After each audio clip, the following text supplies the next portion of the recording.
Welcome to Autism Behavior Secrets, Module 1. We have just started a journey together to explore many of the foundational principles of applied behavior analysis. What is applied behavior analysis? Often referred to as ABA. Behavior analysts primarily focus on behaviors that are of social significance to the individual and to improve behaviors enough to produce practical and long-lasting change. I know that teaching your child new behaviors and decreasing undesired behaviors can be very difficult. These 7 learning modules are designed to help you get started applying applied behavior analysis principles. Also, you may need to consult with other support services in your community so that quick and lasting changes can occur if behaviors are severe. What you're going to learn. How to determine what your child's challenging behaviors mean. How to prevent challenging behaviors from occurring before they happen. How to decrease challenging behaviors, and how to select alternative replacement behaviors. Behaviors can be replaced with different behaviors. If a child is taught new ways of getting a specific need or want met, then replacement behaviors can be developed, and challenging behaviors can also be reduced and hopefully eliminated. You must select a replacement behavior or behaviors for your child to use that will help him get what he wants or needs instead of using challenging behaviors. To develop a replacement behavior and to decrease and hopefully eliminate a challenging behavior, you will also need to learn how to apply consequences. Behaviors are functional. Behaviors serve a purpose or function and help an individual get specific wants and needs met. What is the purpose or function of the challenging behavior? It's very important for you to identify the purpose or function of your child's challenging behaviors. So let's get started. The 4 functions of behaviors are usually put into 4 different categories. The first one is sensory-seeking repetitive behaviors, escape avoidance behaviors, attention-seeking behaviors, and tangibles or to gain access behaviors. Let's start with sensory-seeking behaviors. A child may demonstrate a behavior just because they like how it feels, or it meets a specific sensory need or needs. Let's look at some appropriate sensory-seeking repetitive behavior examples. Example 1. A child jumps alone on a trampoline. Example 2. A child plays with a bucket and shovel in the sand. Another appropriate example. Example 3. Child plays alone with a musical instrument in his or her bedroom. Example 4. A child blows bubbles in the backyard and then watches them as they float through the air. Let's look at some inappropriate sensory-seeking repetitive behavior examples. Example 1. A child is in his bedroom and is screaming while repetitively opening and closing the bedroom door. Example 2. A child repetitively throws and stares at sand the entire time he's at the beach.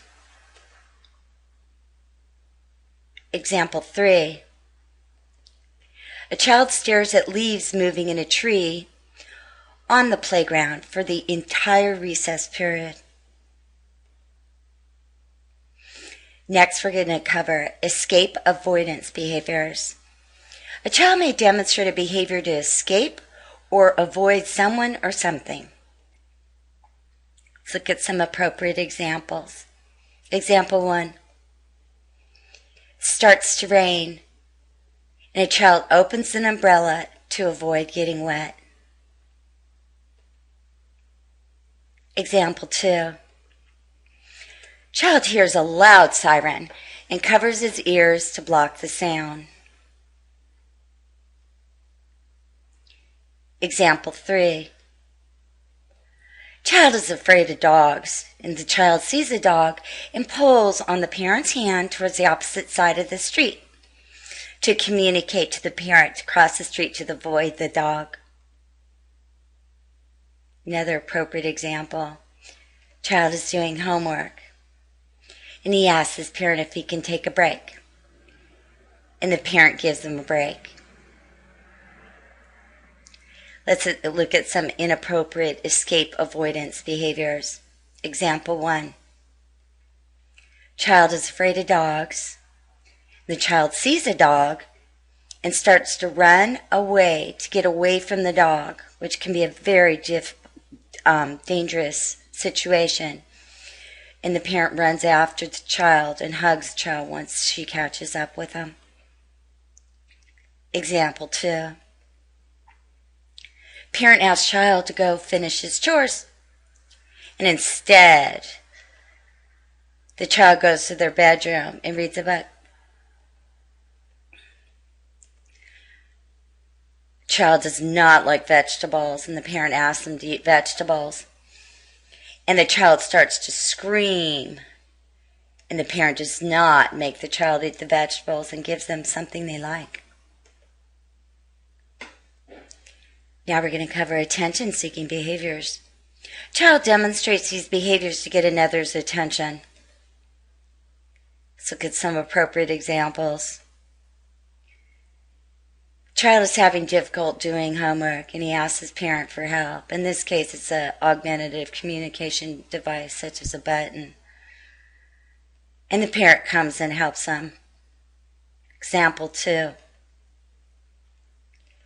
Parent is on the telephone and the child waves, "Hi." And the parent says, "Wait." The child goes, plays, and when the parent gets off telephone, they play together. Now we're going to look at some inappropriate attention-seeking behaviors. Example 1. Child is having difficulty doing homework and breaks his pencil. Sometimes kids will tear up the paper, they'll draw all over it to get out of doing the homework, and the parent comes and helps them.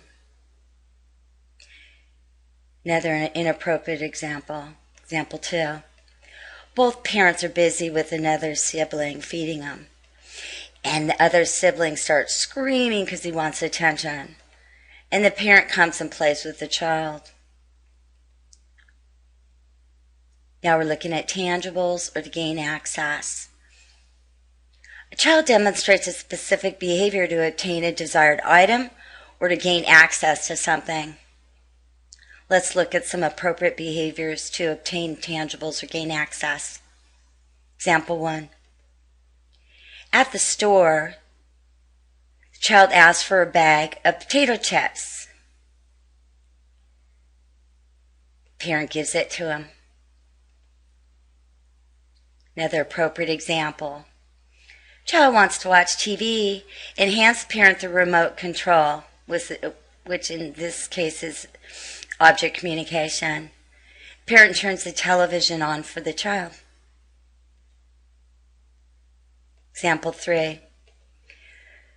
The child is thirsty and hands the parent a cup. In this situation, it's object communication.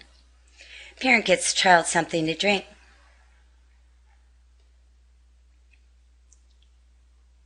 Let's look at some challenging behaviors to obtain tangibles or gain access. Example 1. At the store, child asks parent for a candy bar. Parent says no, and the child begins to scream. Parent gives in and gives the child a candy bar. Example 2. The child hands the parent the remote control wanting to watch television, and the parent says, "Wait." Child starts crying, and the parent turns the television on for the child. Example 3. A child requests to play on the computer, and the parent says, "Not now." Child begins to scream, and then the parent lets child play on the computer. Now we're going to go over treasure chest secret number 1. This is an invaluable tool to use with your child. I always give this to parents the first session that I meet them for in-home parent training. It's the first this, A, then that B. A represents a less preferred task, activity, or item, and B represents a higher or highly preferred task, activity, or item. Let's look at an example. Example A is, first take a bath, then you can play on the computer for 15 minutes. Here's another example. First finish your homework, then we'll play outside together. What you have now learned. An individual may use appropriate or challenging behaviors to get the same want or need met. What you're going to learn next is, now that we have talked about the 4 functions of behaviors, we will talk about what specific factors influence increasing or decreasing behaviors.